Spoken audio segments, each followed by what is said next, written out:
Stalinni bobosi o'sha juda mehnatkash odam bo'lgan deyshadi. Ivan Zazoyevich Jugashvili o'sha uzumchilik bilan shug'ullangan, boshqa. Lekin otasi o'sha Vissarion Jugashvili uncha ishi yurishmagan odam. Ya'ni nima deydi? Hunarmand odam bo'lgan, etik do'st. Stalinning onasi juda yosh bo'lgan. Bu otasiga turmushga chiqqan paytda Yekaterina Geladze Keke degan, Keke endi gruzinlarda qisqartirib gapirishadi. Mana bu Stalinning otasi. O'sha nima? Vissarion Jugashvili. Aroqxo'r bo'ladi. Bu aroqxo'r. Nihoyatda ko'p ichadi. O'sha buni onasini o'sha turmushga chiqishi ham mana onasi, ya'ni Yekaterina Geladze, Keke Geladze. Gruzinkami bu? Ha, Gruzin. Bu Kiyishlari. Ha, endi ular Gruziya ham ana-ku diniy bir juda ana-u dinga qattiq nima qiladi, pravoslav taqvoga. Shuning uchun o'zi ayollar hatto Yevropada ham ilgari shunday kiyinishgan-ku, yopinib yurishgan-ku. Nafaqat musulmonlar, g'arbda ham shunday bo'lgan o'zi aslida. Bu keyin o'sha fransuz revolyutsiyalari, boyagi ma'rifatchilik oqibatida yechilib ketdi-da. O'zi qadimda barcha xalqlar o'zi yopinib yurgan. Yekaterina Geladzening nimasini qarang, tarixini, bu ham juda ham sirli. Onasi yoshlikda vafot etib ketadi, ota-onasi Melania Xamerazushvili degan nimani o'sha ayolning qizi bo'lgan bu kishi. Buni qarang, onasi, otasi erta vafot etib ketgandan keyin buni tog'asi o'sha Xamezurashvililar katta qiladi.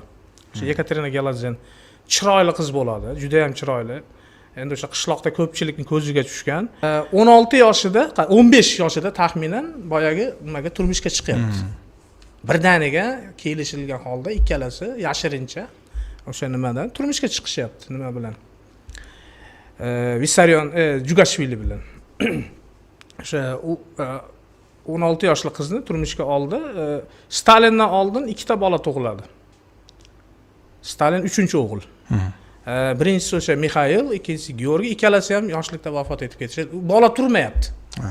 Xuddi Gitler kabi. Gitlerning oilasidan bola turmayotgan, oxiri o'sha Gitler tug'ildi-ku, bu ham xuddi o'shanday. Xudo xuddi bu nimani xohlamayotganday, shu oilada bir o'g'il farzand bo'lishini. O'sha bular o'sha Goriyadagi cherkovga kelib, o'sha Xudoga iltijo qilib, o'sha qurbonliklar qilib, 3-bolamizga shu umri ber deb iltijo qilishadi.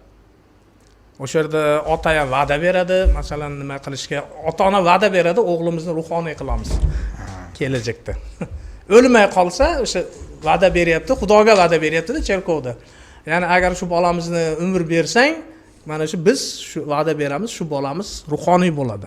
Alloh so'raganga beradi. Ha, Alloh so'raganga beradi mana. Umr ber, o'shani biz senga bag'ishlaymiz shu bolani, deyapti. Shuning uchun uni diniy maktabga berishganda keyin. O'sha nimada Tiflisdagi. Xullas Stalin tug'ildi. Hali uni Stalin emas, uni laqabi emas, hali u keyin. Hali Yosif, u Soso deb erkalashadi. Onasi juda ham yaxshi ko'rgan. Onasi juda ham yaxshi ko'rgan. Bitta farzand. Xuddi Gitlerning onasi qanday yaxshi ko'rgan bo'lsa, buni ham onasi undan ham yaxshi ko'rgan, bolasida endi. Stalinning otasi boyagi aroqxo'rligi bor edi. Mehnatkash odam edi. Hatto biroz o'qimishli ham bo'lgan ekan. Hatto mana shu nimani Vissarion. Ha, Shotar Ustavellini haligi yo'lbars terisini yopingan nimasi bor-ku, dostoni. Pahlavon. Shuni hatto yoddan bilgan ekan qishloqda, u deyarli olimday gap bo'lganda, u dostonni yoddan bilgan odam. Hofizday gap bo'lganda, qarang. Lekin o'sha aroqxo'rligi bor edi. Tarixchilar ham o'sha joyiga hayron qolishar ekan, nimaga bu buncha ko'p aroq ichib ketdi? Nima uchun bu bunchalik o'sha nimaga berilib ketdi? Bu yerda buni Stalinning onasini ayblashadi. Ya'ni Stalinning onasi o'sha bunga sodiq bo'lmagan, o'sha fahshga yurgan. Endi bilmaymiz. Endi u tarix chigalla, endi uni hech kim aniq aytib bera olmaydi-da. Endi u kimning o'g'li, lekin baribir o'sha haqiqiy kuchli tarixchilar yo'q deydi. Bu baribir nimalar, bu iflos mishmishlar, bu noto'g'ri. Chunki Gruziyada gruzinlar juda oriyatli xalq. Va qadriyatlari oriyatli xalq. Gruzinlar bekorga gruzinlardan chiqmagan, juda ko'p o'g'aligilar, o'g'ri-boshilar, kuchli odamlar bekorga chiqmaydi Gruziyada. Tog'li xalq, ular jangari xalq. Qoni ko'pirgan, ular bu narsani ko'tara olmaydi. Bu ichib o'tirmasdi, menimcha. Ha, u endi o'zi shunaqa ichkilikka berilgan bo'lsa kerak, endi o'zi ular ko'p ichadi-ku. Endi ichkilik odamni naq qo'yadi. Shunday. Ichib kelib nuqul urar ekan.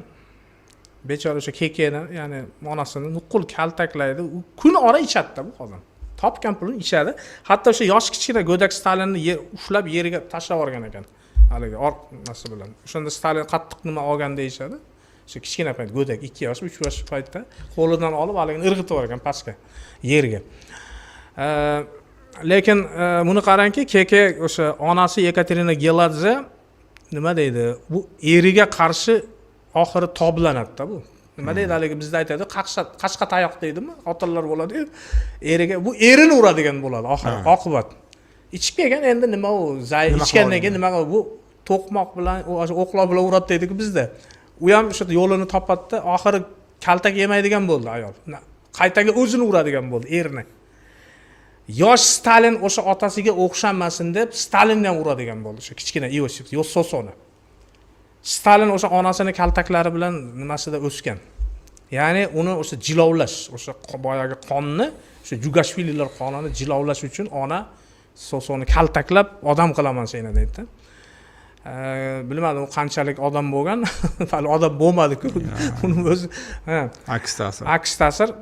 Balki o'sha Soso, ya'ni Iosif balki mana shu onasini kaltaklaridan o'sha olgandir, o'sha boyagi nimani deyapti-da, o'sha zulmga qarshi qanday chidash kerakligini Stalin balki o'sha onasidan ko'p narsa olgan bo'lishi mumkin. Keyinchalik dushmanlarini o'shanda yengadi-ku. Ularni kaltaklariga qarshi o'sha boshqa kurashni o'rganganda o'sha Soso.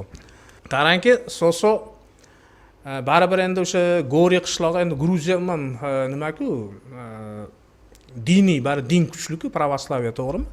Dindorlar doimo endi o'sha onasi ham o'sha dinga berilgan, o'sha dinga beriladi. Keyinchalik buni Tiflisdagi o'sha maktabga beradi, o'sha boyagi seminariya, o'sha xristian dinini o'rgatuvchi seminariyaga beradi. 1894-yil o'sha o'qishga kirgan bo'lsa, taxminan shunda necha yoshlar bo'ladi? 15-16 yoshlar diniy seminariyada. Hali o'qishni bitira olmaydi. U imtihonga kelmagan uchun buni o'qishdan haydashadi.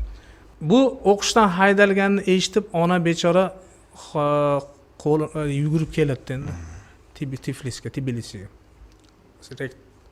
O'g'lingiz yo'q, kelmayapti. O'qishga yo'q, umuman kelmayapti. Stalin hech yoqtirmasdi, uni tarixi tugul, uni yoshligini eslaganlarni ham bu hech kimni ayamasdi agar uni tarixini titkiladigan bo'lsa. Hatto o'zini qayillarini ham, o'zini xotinini, aka-ukalarini ham yo'q qilib yuborgan, mana shu nimada qamatda, shu lagerlarda chirittirib yuborgan. O'sha yozaman degani uchun. Bu qarindosh urug'chilik ham yo'q ekan-da? Yo'q, qarindosh urug'chilik ham yo'q. Bu odam hech kimni ayamagan.